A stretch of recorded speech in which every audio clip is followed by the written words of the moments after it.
లేపాక్షి బసవయ్య లేచిరావయ్య, కైలాస శిఖరిలా కదలి రావయ్య. హుంకరించిన దశలు ఊగిపోయేను, ఖురముతో దువ్వితే కులగిరులెవునికేను. ఆకాశ గంగకై అర్రెత్తి చూస్తేను, పొంగేటి పాల్కడలి గంగడోలాడేను. నీలాల నీ చూపు నింగి మోసే కొమ్ము, తెలుగునాటను పొంగు వెలుగులే యశములే.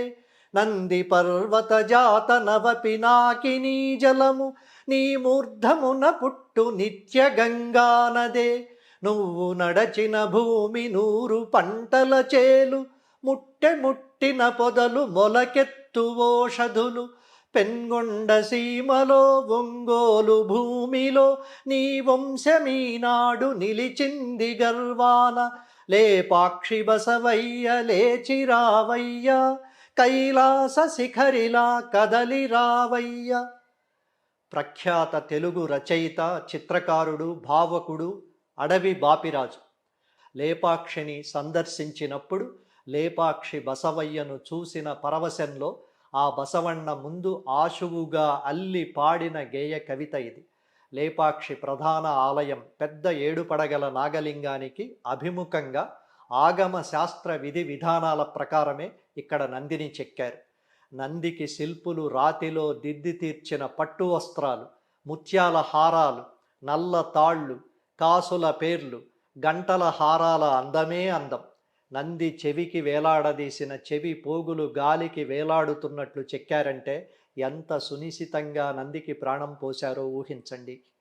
నంది కాలి గిట్టల పైన వెండి కడియం, గజ్జల దాకా అణువణువు చూసి తరించాల్సిన సోయగం. మెడలో లాకెట్టులా పెద్ద గంట, పెద్ద పెద్ద ఏనుగులను కూడా తన్నుకుపోగల గద్దజాతి గండ భేరుండ పక్షిని మరో హారానికి కొలికిపూస లాకెట్టుగా అమర్చారు.